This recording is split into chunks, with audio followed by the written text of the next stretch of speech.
Separate the cable gland into 4 components by loosening assembly A from assembly B.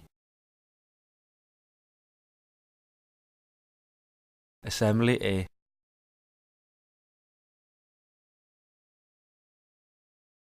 Reversible cone. Anyway clamping ring. And assembly B. It is not necessary to dismantle the gland any further. Pass assembly B out the seal nut first, over the cable followed by the anyway clamping ring. The anyway clamping ring cannot be installed incorrectly.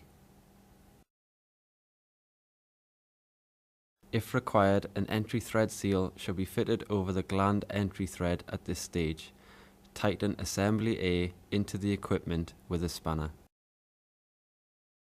Determine the conductor length that will be required to suit the equipment geometry and carefully cut through the outer sheath and the armour wires to remove them. It is recommended that the armour wires are cut with a hacksaw until they are almost severed.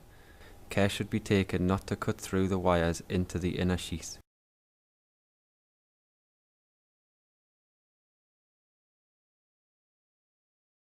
The armour wires can then be twisted and removed easily.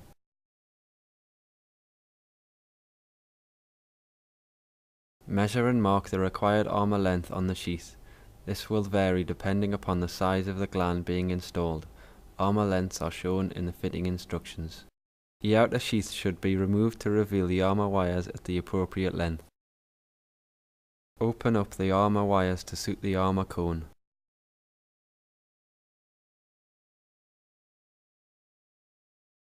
Insert cone into assembly A.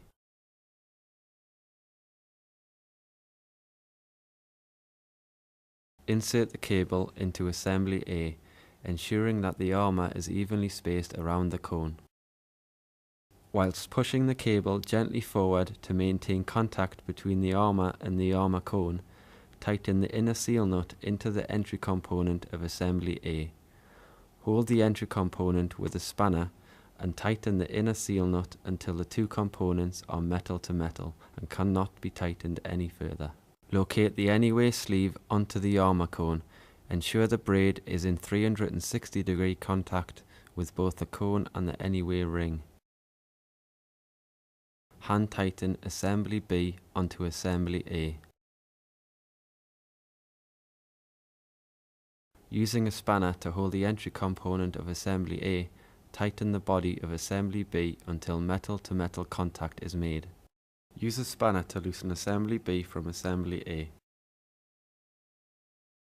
Once disconnected, it should be possible to see the armour is securely clamped by the anyway clamping ring and the armour cone.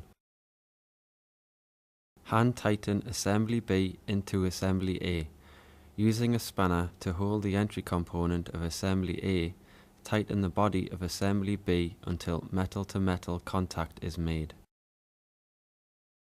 Finally tighten the outer seal nut with a spanner until a seal has clearly formed around the cable and cannot be further tightened without the use of excessive force, or until the outer seal nut and body are metal to metal. The body should be secured with a spanner during tightening.